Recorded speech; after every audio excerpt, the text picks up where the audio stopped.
So, okay guys. Gandang araw sa inyo. Mayroon tayong pag-uusapan. Mayroon akong i-share sa inyo na makakatulong sa trabaho natin. Kung saan, no?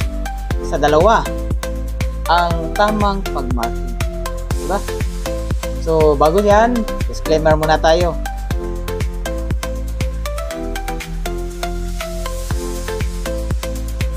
Disclaimer. The information provided by the speaker/presenter on this video is for general informational purposes only.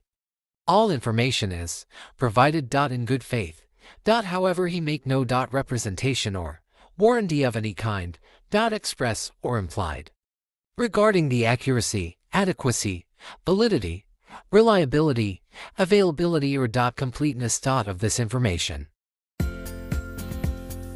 Oh guys, so ngayon guys, pag-usapan natin kung saan ba ang tama sa kanila. Ito ba? O ito? Saan ba talaga ang tamang pag-markings? Ano ba talaga ang tama? So, para sa akin guys, itong dalawang ito, tama ito. Lahat na markings na yan, tinatanggap ng korte. Papail tayo ng kaso.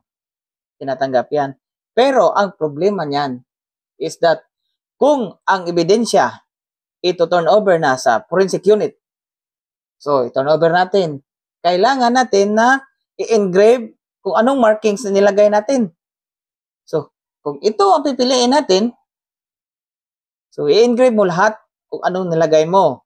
Engrave mo initial, pizza, tsaka yung pirma. So, medyo mahirap.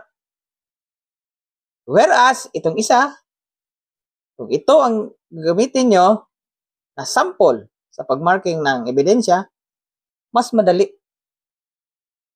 Mas madaling i-engrave sa barel o sa bala ang markings na yan. So, di ka mahihirapan. Ngayon, nasa sa inyo na kung saan ang pipiliin nyo. Ito ba ang mahirap? Ito ba ang madali? Pero, lahat na yan ay acceptable ng korte. Okay. Salamat guys sa panonood. Ibaan mo na lang.